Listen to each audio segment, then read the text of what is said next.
बिस्मिल्लाहिर्रहमानिर्रहीम। अस्सलाम वालेकुम नाजरीन, आप यूट्यूब चैनल देख रहे हैं, मैं इमरान खान हूँ। नाजरीन, पाकिस्तान में दहशतगर्दी के वाक़यात बढ़ते चले जा रहे हैं। पाकिस्तान की मीडिया को मना किया गया है कि आपने रिपोर्ट नहीं करना और ज़्यादा रिपोर्ट बिल्कुल नहीं करना, ना इसके ऊपर प्रोग्राम्स करने। मैंने थोड़े दिन पहले आपको बताया था कि पाकिस्तान की इंटेलिजेंस एजेंसी ISI की जानिब से सहाफ़ियों को बुलाकर जो अहम अहकामात दिए गए, उनमें यह भी कहा गया कि आपने दहशतगर्दी के वाक़यात को पाकिस्तान में रिपोर्ट नहीं करना। हाँ, ये जितना ISPR की जानिब से बताया जाए या जितना सरकार की जानिब से बताया जाए, बस आप उतना रिपोर्ट करेंगे। अभी पाकिस्तान के फील्ड मार्शल ईरान गए हुए थे। बलूचिस्तान में दहशतगर्दी का बड़ा खौफनाक वाक़या हुआ। उनकी जो प्राइमरी रिस्पॉन्सिबिलिटी है वो पाकिस्तानियों की हिफाजत है। दहशतगर्दी से, दुश्मनों से पाकिस्तानियों को बचाना, ये उनकी पहली जिम्मेदारी है, जिसके लिए उनको तनख्वाह दी जाती है। उनको इस ओहदे पर बिठाया गया, लेकिन वो पाक चीन दोस्ती के चक्कर में वो चाइना चले गए। अब यानी फील्ड मार्शल पहले ईरान में गए, अब चाइना चले गए। कभी वो गल्फ में चले जाते हैं, कभी अमेरिका में चले जाते हैं, कभी वो यूरोप में चले जाते हैं, लेकिन जहां उनकी जरूरत है वहां वो अभी नहीं गए। अभी वो चाइना चले गए, इसके बाद भी उनके कुछ विजिट्स हैं, वो कहीं और चले जाएंगे। तो उनकी जो ड्यूटी है वो पाकिस्तानियों की हिफाजत है। यहां खौफनाक दहशतगर्दी हो रही है और वो फॉरेन टूर्स कर रहे हैं। इसमें देखिए, शहबाज शरीफ का तो बनता है जाना, और वो कैबिनेट के बहुत सारे लोगों को भी लेकर गए। सरकारी खर्चे में लोगों की फैमिलियां भी वहां हमने घूमती हुई देखी, वो भी अपना प्रोटोकॉल एंजॉय कर रहे हैं। मुझे अच्छी तरह याद है कि 26 नवंबर को पाकिस्तान तहरीक-ए-इंसाफ के एहतजाज के दौरान एक थर्ड पार्टी ने या किसी नामालूम आदमी ने, वैसे किसी और पार्टी से उस बंदे का ताल्लुक था, उसने अपनी गाड़ी से 4 रेंजर्स वालों को कुचल दिया था और वो जाम बहक हो गए थे। वहां पे नमाज जनाजा में ये लोग सारे इकट्ठे होकर वजीर आजम, आर्मी चीफ सारे गए थे और वहां फील्ड मार्शल की आंखों से अंगारे फूट रहे थे। पाकिस्तान तहरीक-ए-इंसाफ के खिलाफ फौलादी अज़म उस वक्त दिखाया गया था। मगर अब जबकि दहशतगर्दों ने बदतरीन दहशतगर्दी की है और दर्जनों शहरियों को और एहलकारों को शहीद किया, तो यहां शोहदा के जनाजों में नहीं गए, बल्कि चाइना चले गए आर्मी चीफ। खैबर पख्तूनख्वा में दहशतगर्दी होती है, आर्मी चीफ वहां जनाजों में नहीं जाते, बल्कि वो चले जाते हैं बैरून मुल्क दौरों पर। लेकिन पाकिस्तान तहरीक-ए-इंसाफ के एहतजाज के दौरान कोई और आदमी मार देता है, रेंजर्स वालों को शहीद कर देता है, तो उसमें आर्मी चीफ जरूर जाते हैं ये पैगाम देने। यानी पॉलिटिकली ये मौजूदा आर्मी चीफ आसिम मुनीर साहब इतने मुतनाज़े हो चुके हैं, इतने मुतनाज़े हो चुके हैं, और सारी दुनिया जानती है कि ये एक पॉलिटिकल पार्टी के सख्त मुखालिफ है और ये बतौर एक पॉलिटिकल एंटिटी उस पॉलिटिकल पार्टी को और उसके लीडर को खत्म करना चाहते हैं। ये इतना एक्सपोज तो कभी भी कोई आर्मी चीफ नहीं होता। तो ये इदारे के लिए बड़ी खतरनाक चीज है, लेकिन हम देख रहे हैं होती हुई। पाकिस्तान की मीडिया पर जनाब वो पिंकी जो थी मंशियात फरोश, वो उसके मामला बहुत ज्यादा उठाए गए।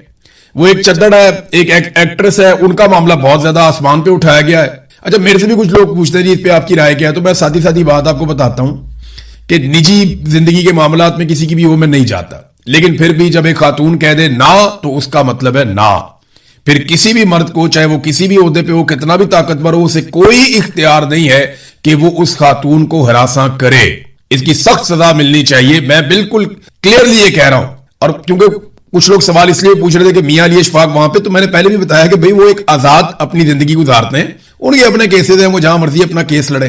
इससे पहले वो PMLN के भी वकील रह चुके हैं, कैप्टन सफदर का गालिबन केस लड़ा था और लोगों के भी लड़े हैं, PTI के लोगों के भी लड़े हैं। तो वो मेरा ताल्लुक अलग है, लेकिन ये काम उसका अलग है। अब यहां पे मेरी राय जो सादी सादी है वो ये है, किसी भी मर्द को, चाहे वो जितने मर्जी बड़े ओहदे पे हो, जितना मर्जी ताकतवर हो, किसी भी खातून को हरासा करने का उसे कोई हक नहीं है। जब खातून ने बोल दिया ना, तो उसका मतलब है ना।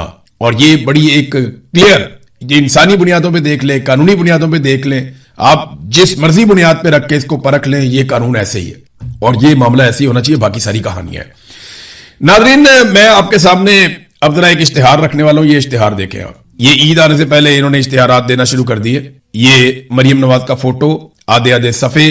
अभी ये अयाशी वाले जहाज में घूम कर आए हैं अपनी सहेलियों के साथ, दोस्तों के साथ, और अब वजीर आला मरियम शहबाज के सुतरा प्रोग्राम के तहत ईद उल अजहा के मौके पर भाई लोगों के पास जानवर खरीदने के पैसे नहीं है। एक तो मेरी आप सबसे गुजारिश है कि जो लोग कुर्बानी करें वो गोश्त को अब स्टोर ना करें। हमारे बहुत सारे सफेद पोश लोग ऐसे हैं जो पहले कुर्बानी कर सकते थे, वो अब नहीं कर पा रहे क्योंकि उनके पास पैसे की किल्लत है। पाकिस्तान में लोगों की कुव्वत खरीद बहुत कम हो गई है, इस वजह से लोग बहुत परेशान हैं। बहुत सारे ऐसे लोग जो आपके आसपास पहले कुर्बानी करते थे, कोई बकरा ले आते थे, मिलजुल कर हिस्सा डालकर वो बैल ले आते थे, अब वो कुर्बानी नहीं करते। तो अब जबकि वो लोग कुर्बानी नहीं कर रहे, तो इसमें जिम्मेदारी जो लोग कुर्बानी कर रहे हैं उनकी बढ़ जाती है कि वो अपना हिस्सा भी उन्हें दें, लोगों को ज्यादा से ज्यादा तकसीम करें ताकि वो भी ईद की इन खुशियों में शामिल हो सकें। बहरहाल जानवर ही बहुत थोड़े हैं तो सफाई तो फिर ज्यादा करनी नहीं पड़ेगी इन्हें। मंडियों के अंदर ऐसा लगता था बहुत रश होगा, लेकिन जो लोग जा रहे हैं वो बता रहे हैं जनाब रश ही नहीं है, लोग आ ही नहीं रहे, लोगों के पास पैसा ही नहीं है। छोटा जानवर खरीदना तो ख्वाब बन गया है, और बड़ा जानवर जो है उसको हाथ नहीं लगता, वो इतना महंगा हो गया। जितने के 2 बकरे आ जाते थे उतने में जो है वो अब एक हिस्सा डलता है बैल के अंदर। तो हालात बहुत अजीब हैं। बहुत छोटा सा एक बकरा, एक दोस्त है उन्होंने मुझे तस्वीर भेजी, उन्होंने 1 लाख रुपए का लिया, बिल्कुल छोटा सा, ऐसे जैसे वो सदके का बकरा होता है ना, उससे थोड़ा सा बड़ा होगा, तो वो 1 लाख रुपए का उन्होंने लिया। तो इतनी महंगाई हो गई है पाकिस्तान में, बेचारे बेचने आते हैं, वो भी गरीब लोग हैं, उनको बंदा क्या कहे, लेकिन महंगाई बढ़ इतनी गई है कि आम आदमी के बस से बाहर होता जा रहा है। अब नाज़रीन जहां पे ये इश्तिहारात वगैरह लग रहे हैं, तो मैं आपको एक इश्तिहार दिखाता हूं। ये इश्तिहार है जनाब इंडियन साइड से जो वजीर आला है उनकी जानिब से, इश्तिहार तो नहीं है, उन्होंने स्टेटमेंट जारी किया है कि हमने 600 यूनिट तक बिजली फ्री की है, चाहे एसी चलाओ, जो मर्जी चलाओ।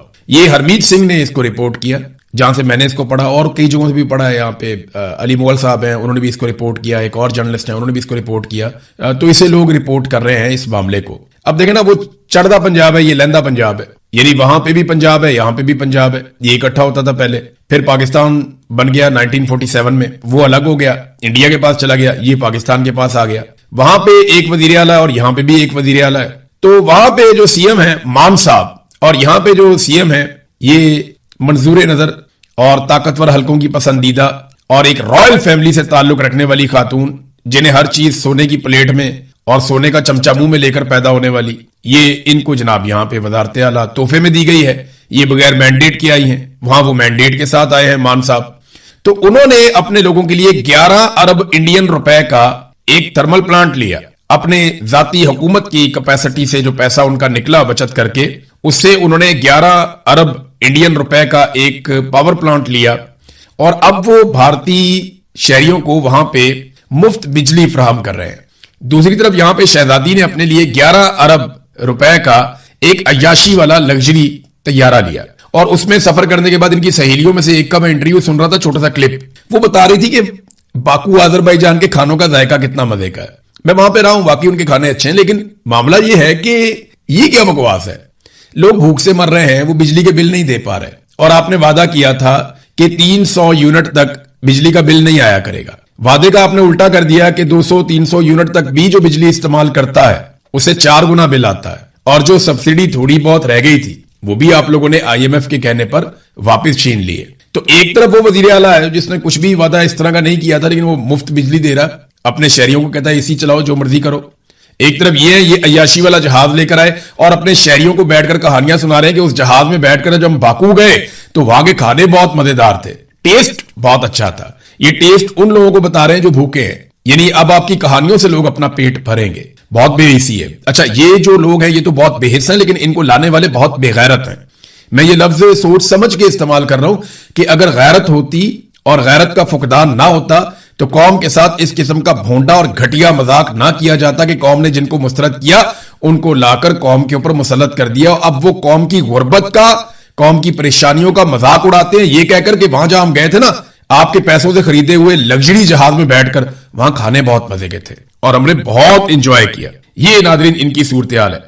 आईएमएफ से जितना कर्जा लिया पाकिस्तान ने पिछले 2 साल में, ये भी सुन लें आप, जितना कर्जा पाकिस्तान ने पिछले 2 साल में आईएमएफ से लिया, देखे ना, उसके लिए आईएमएफ के तरले किए, मिन्नतें की, खुशामदें की, कभी अमेरिका के पांव पकड़े, कभी यूरोप के पांव पकड़े, हर जगह पे जाते हैं, जाकर कोशिश करते हैं कि आईएमएफ थोड़े पैसे दे दे। तो जितना पैसा पाकिस्तानी हुक्मरानों ने आईएमएफ से लिया गुज़िश्ता 2 सालों में, उससे ज्यादा डकैती इन्होंने पाकिस्तानियों की जेबों पे सिर्फ एक जगह पे डाली है।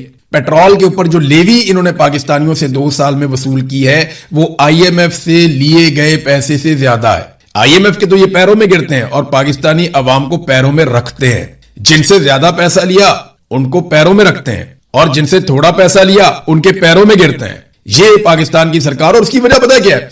आईएमएफ जब इनको पैसा देता है ना तो आईएमएफ इनको गिनवा कर देता है, इनको इनकी औकात में रख कर देता है। पाकिस्तानियों का प्रॉब्लम यह है कि पाकिस्तानी इनको इनकी औकात में नहीं ला रहे। जिस दिन आप इनको इनकी औकात में लेकर आए और आपने इनको बताया कि जनाब हमारे पैसों से तुम तनख्वाहें लेते हो, ये बेशर्मी, ये बेगैरती और ढिठाई बंद करो और पाकिस्तान को चलने दो, हम फैसला करेंगे कि पाकिस्तान कैसे चलेगा। जिस दिन आप इनको बताएंगे उस दिन ये आपके भी कदमों में बैठेंगे। लेकिन उसके लिए पहले आपको अपने वोट की ताकत इस्तेमाल करनी पड़ेगी, और सिर्फ इस्तेमाल नहीं करनी पड़ेगी, उसको राइज करना पड़ेगा। वोट तो आप डाल देते हैं लेकिन निकलता किसी और का है। अब पाकिस्तानियों को इसका हल भी निकालना पड़ेगा।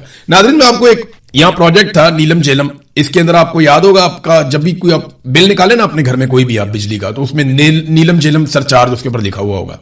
ये आप निकालें और निकाल के पढ़े, हर साल हर महीने आप ये पैसा दे रहे हैं, नीलम झेलम सरचार्ज। आप पता क्यों ये पैसा दे रहे हैं? ताकि नीलम झेलम का एक मंसूबा बन रहा है, वहां से बिजली बनेगी और सिस्टम के अंदर शामिल हो जाएगी और पाकिस्तानियों को सस्ती बिजली मिलेगी। सन 2018 में ये प्रोजेक्ट मुकम्मल हुआ और सन 2024 में ये मंसूबा बंद हो गया। 2008 में इसे मुजफ्फराबाद और नीलम झेलम हाइड्रो पावर मंसूबे का इसका आगाज किया गया था 2008 में। इससे 969 मेगावाट बिजली हासिल की जानी थी, 500 अरब रुपए इसके ऊपर लागत आनी थी। यह रकम पाकिस्तान के शहरियों से बिजली के बिलों में मशहूर जमाना नीलम झेलम सरचार्ज के नाम से हर माह वसूल की गई। वैसे ये तहरीर वहीद मुराद साहब जर्नलिस्ट हैं, उन्होंने लिखी है, तो मैं वहां से आपको पढ़ के सुना रहा हूं, उनका क्रेडिट है, इसलिए मैं यहां पे उनका नाम लेना जरूरी समझता हूं। वैसे ये खबर जो है वो मुख्तलिफ अंग्रेजी अखबारात के अंदर हर तरफ छपी हुई है, लेकिन मैं यहां से पढ़ के आपको बता रहा हूं। सन 2018 में यह प्रोजेक्ट मुकम्मल हुआ और 2024 से मंसूबा बंद पड़ा हुआ है क्योंकि डिजाइन में इसके नुक्स था। किसी ने पूछा कि जनाब ये डिजाइन में नुक्स है तो क्यों है, और पानी को दरिया से टरबाइन तक लाने वाली जो सुरंग थी वो बैठ गई। लो कर लो बातें आप, इतना पैसा पाकिस्तानियों का खर्च दिया, कई सालों से पाकिस्तानी जो है नीलम झेलम सरचार्ज भर रहे हैं, दहाइयां हो गई 2, और आप पैसा देते चले जा रहे हैं और निकला क्या, सुरंगी बैठ गई। अब जिसने इसका डिजाइन बनाया कोई इसको बुलाकर पूछेगा? ये कौम के 500 अरब रुपए जाया करने की जिम्मेदारी का तयन करने के लिए क्या कोई इंक्वायरी करवाई गई, कोई कमेटी बनाई गई? कोई कमेटी अगर बनाई भी है तो वो कमेटियां डाल के बैठ जाती है, और ताहाल कोई भी इसकी जिम्मेदारी कबूल करने को तैयार नहीं है। इस मंसूबे को नेस्पाक वाले कॉपी पेस्ट इंजीनियर ने डिजाइन किया था। अब नेस्पाक पाकिस्तान का एक इदारा है, उन्होंने ये डिजाइन करके दे दिया मंसूबा, वो सुरंग बैठ गई। वो इसके ऊपर पूरी दुनिया के अंदर जो है जेलें हो जाती हैं, मुसीबतें बन जाती हैं कि भाई कौमी पैसा कैसे जाया हो गया। अब इसका हल क्या है? बस हल एक ही है कि ये मंसूबा नहीं चलेगा और बिजली के बिल में आप पैसे देते चले जाएंगे। अब आ जाए नाज़रीन कुछ आलमी खबरों की तरफ। तो रोला डालकर आलमी मंडी को थोड़ी ऑक्सीजन तो दी गई है कि जनाब मामला हल हो गया, लेकिन अमेरिका और ईरान दोनों की तरफ से यह बात पता चली है कि अभी शराइत मुकम्मल तौर पे राइज नहीं हुई और अभी मुआहदा हतमी तौर पे सामने भी नहीं आया। लेकिन जो चीजें मुआहदे में हैं वो मैं आपको बताता हूं। उससे पहले डोनाल्ड ट्रंप ने एक ट्वीट किया, ये इंपॉर्टेंट है, ये आपके सामने में रख देता हूं कि डोनाल्ड ट्रंप ने अब क्या कहा, और एक मुतालबा कर दिया उन सारे मुल्कों से जो इस मामले में स्टेक होल्डर थे। ये ट्रुथ सोशल के ऊपर डोनाल्ड ट्रंप ने एक ट्वीट किया, उन्होंने कहा जी इस्लामी जमहूरिया ईरान के साथ मुज़ाकरात अच्छे अंदाज में आगे बढ़ रहे हैं, या तो ये सबके लिए एक बेहतरीन मुआहदा होगा या फिर ये मुआहदा नहीं होगा, यानी महाज़े जंग और फायरिंग की तरफ वापसी हो जाएगी, लेकिन पहले से कहीं ज्यादा बड़ी और शदीद तर, और कोई भी ऐसा नहीं करना चाहता। तो मुआहदा अगर होगा तो हमारी मर्जी का होगा, वरना नहीं होगा, वरना लड़ाई होगी, और लड़ाई हुई तो पहले से बहुत शदीद होगी, कोई ऐसा नहीं करना चाहता। फिर उन्होंने कहा सऊदी अरब के वली अहद मोहम्मद बिन सलमान से, फिर सारे वो नाम जिस तरह मैंने पहले आपको बताया था, इसमें फील्ड मार्शल का नाम भी है, कतर के और सारे हुक्मरानों के नाम लेने के बाद उन्होंने कहा कि इनके साथ बातचीत में मैंने वादे किया कि इस इंतहाई पेचीदा पहेली को सुलझाने के लिए अमेरिका की जानिब से की जाने वाली तमाम तर कोशिशों के बाद अब यह लाजमी होना चाहिए कि तमाम ममालिक कम अज कम बैक वक्त इब्राहिमी मुआहदे पर दस्तखत कर दें। अब्राहम अकॉर्ड, डोनाल्ड ट्रंप कहता है कि उसके ऊपर सारे दस्तखत कर दें। जिन ममालिक के हवाले से बातचीत की गई इनमें सऊदी अरब, कतर, पाकिस्तान, तुर्की, मिस्र, उर्दन और बहरीन शामिल है। यह मुमकिन है कि किसी एक या दो ममालिक के पास ऐसा ना करने की कोई वजह हो और उसे तस्लीम किया जाएगा, लेकिन अक्सर को तैयार रहना चाहिए, आमादा होना चाहिए और इस काबिल होना चाहिए कि वो ईरान के साथ इस तस्वीर को इससे कहीं ज्यादा तारीखी वाकया बना दें जितना कि ये होता। अब वो ये कह रहे हैं जनाब आप इब्राहिम अकॉर्ड के ऊपर दस्तखत करें। उसका सादा मतलब जो है, आसान मतलब वो ये है कि आप इसराइल को तस्लीम कर लें। इक्का दुक्का मुल्क उन्होंने कहा तो मे भी पाकिस्तान के बारे में उनके दिमाग में कि पाकिस्तान शायद तस्लीम नहीं कर सकता, पाकिस्तान में हालात ऐसे हैं। ईरान के बारे में वो ये कहते हैं कि ईरान को इसके अंदर भी शामिल होना चाहिए। फिर ईरान को वो बड़ा, सऊदी अरब और कतर के बारे में उन्होंने कहा जी कि उनको तो ये करना चाहिए और इसकी शुरुआत सऊदी अरब और कतर की जानिब से फौरी दस्तखत के साथ होनी चाहिए, बाकी सबको इसकी पैरवी करनी चाहिए। फिर उन्होंने ये भी कहा कि जनाब ये बड़ा शानदार होगा, इससे बहुत सारे माली फायदे भी मिलेंगे, जिन मुल्कों ने किया उनको बहुत फायदा हुआ, ये भी डोनाल्ड ट्रंप ने कहा। तो इससे बड़ी कोई और चीज नहीं होगी, 5000 साल तारीख के अंदर कभी ऐसा नहीं हुआ होगा। इस किस्म की बातें डोनाल्ड ट्रंप ने कर दी हैं। और यही डोनाल्ड ट्रंप ने कहा कि मैं दुनिया के दूसरे खित्ते की तरह अपने नुमाइंदों से कह रहा हूं कि वो इन ममालिक को पहले से तारीखी इब्राहिमी मुआहदे में शामिल करने का अमल शुरू कर दें और इसे कामयाबी से मुकम्मल करें। اس معاملے پر آپ کی توجہ کا شکریہ. اب سمجھیں ذرا اس کو آپ. یہ اس کا نام ابراہیم اکارڈ کیوں رکھا گیا؟ پہلے اس کی ٹیکنیکل ریزن آپ دیکھ لیں. حضرت ابراہیم علیہ السلام کے دو بیٹے تھے. ایک کا نام حضرت اسحاق علیہ السلام اور ایک کا نام حضرت اسماعیل علیہ السلام. نبی اکرم صلی اللہ علیہ وآلہ وسلم جو مسلمانوں کے آخری نبی ہیں، آپ صلی اللہ علیہ وآلہ وسلم حضرت اسماعیل علیہ السلام کی اولاد میں سے تھے، جبکہ باقی بہت سارے انبیاء اور انبیاء کی پوری ایک لڑی حضرت اسحاق علیہ السلام کی اولاد میں سے تھے. حضرت اسحاق علیہ السلام کے بیٹے تھے حضرت یعقوب علیہ السلام، اور انہی کا نام جو ہے وہ اسرائیل بھی ہے، اور ان کی اولاد کو بنی اسرائیل کہتے ہیں. تو بنی اسرائیل میں بہت سارے کئیوں کے نام بھی نہیں پتا ہمیں، بہت سارے پیغمبر آئے اور اللہ کا پیغام لے کر آئے. ایک دور میں مسلمان بھی یہودیوں کو یہ بات بتاتے تھے کہ حضرت ابراہیم علیہ السلام کی ہی اولاد ہیں حضرت اسماعیل علیہ السلام اور حضرت اسحاق علیہ السلام. تو یہ جو نسل پرستی کے چکر میں ایک اختلاف تھا، اس کو دور کرنے کی کوشش کی جاتی تھی. آج اس لفظ کو استعمال کیا جا رہا ہے اسرائیل کو تسلیم کرنے کے تناظر میں. لیکن معاملہ انسانی حقوق کا ہے، معاملہ عقائد کا نہیں ہے. یعنی اگر آپ اس کو مسلمان بن کر دیکھیں گے، عیسائی بن کر دیکھیں گے، یہودی بن کر دیکھیں گے، تو آپ کے دماغ میں کچھ اور چلے گا. لیکن اگر آپ اس کو ایک انسان بن کر دیکھیں گے تو آپ کو سمجھ آ جائے گی کہ اسرائیل نے جس لیول کی زیادتی کی ہے نہتے فلسطینیوں کے ساتھ اور آس پاس کے ممالک میں، اس کی کوئی اور مثال یہ جدید دنیا کے اندر تو نہیں ہے. تو جب آپ ایسے دیکھتے ہیں تو اصولی نقطہ نظر سے آپ کے پاس یہ گنجائش کم ہو جاتی ہے کہ آپ اسرائیل کو تسلیم کریں. یہاں بہت سارے ممالک جو مسلم ممالک نہیں ہیں، یورپی ممالک ہیں، وہ فلسطین کو تسلیم کر رہے ہیں اور اسرائیل کے اوپر پابندیاں لگا رہے ہیں، جبکہ مسلمان ملکوں پہ اب دباؤ ڈالا جا رہا ہے کہ آپ ابراہیم اکارڈ کے اوپر دستخط کریں اور آپ اسرائیل کو تسلیم کر لیں. تو یہ ڈونلڈ ٹرمپ نے کہا.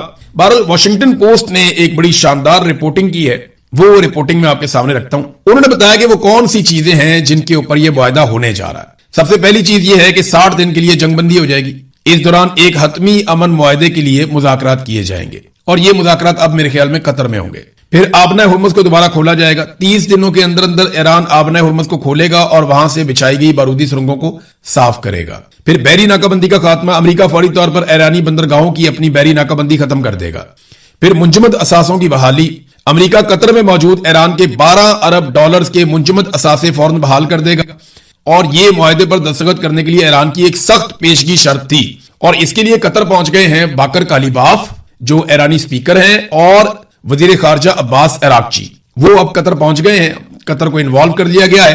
اگر یہ پیسہ ڈی فریز ہو جاتا ہے یا یہ پیسہ ایران کو مل جاتا ہے تو آپ یہ سمجھیں کہ اب معاہدہ بہت تیزی سے آگے بڑھ سکتا ہے. پھر جوہری ہتھیاروں سے دستبرداری کا عزم. اب یہ تو ایران پہلے ہی کہہ چکا ہے، فتویٰ بھی موجود ہے آیت اللہ علی خامنئی کا، ایران کو اس پہ پرابلم کوئی نہیں ہوگا، بس یورینیم ایران کے اندر رہے یا امریکہ کے پاس نہ جائے. یعنی رشیا لے جا سکتا ہے، چائنا لے جا سکتا ہے، میں بھی پاکستان ایسا ایک ملک ہو سکتا ہے، لیکن امریکہ کو وار ٹرافی کے طور پہ مجھے نہیں لگتا کہ وہ یورینیم دینے والے ہیں. تو یہ یورینیم کا معاملہ تو وہیں پہ کھڑا ہے، اس پہ مذاکرات ہوں گے، بات چیت ہوگی. ایران پہلے بھی کہتا ہے جی ہم بم نہیں بنا رہے، ہم بجلی بنا رہے ہیں. تو وہ معاملہ تو وہیں پہ کھڑا ہے. تو امریکہ نے اس ساری لڑائی میں حاصل کیا کیا؟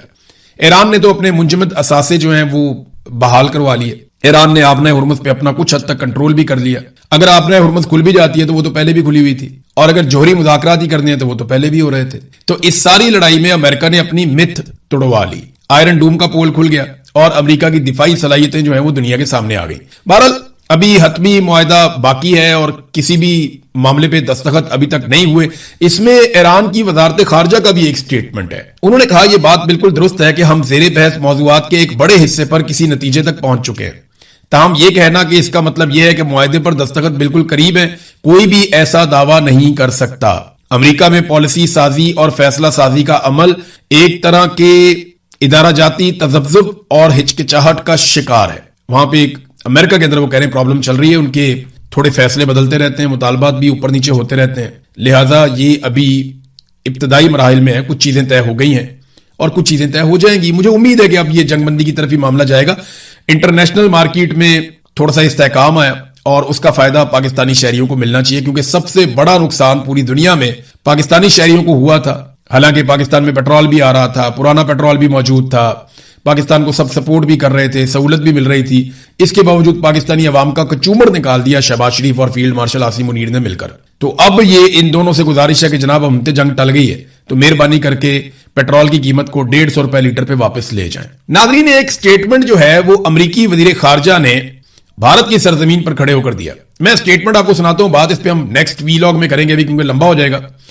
انڈیا ہمیشہ اس حقیقت کی طرف اشارہ کرتا رہا ہے کہ پاکستان کی سرزمین سے مسلح دہشت گرد گروپ کام کر رہے ہیں جو انڈیا کو نشانہ بناتے ہیں. وہ ہمیشہ اس حوالے سے فکر مند رہتے ہیں. اب میں انتظار کروں گا کہ شہباز شریف اور فیلڈ مارشل عاصم منیر اس کا جواب کب دیتے. اب تک کے لیے اتنے ہی. اپنا خیال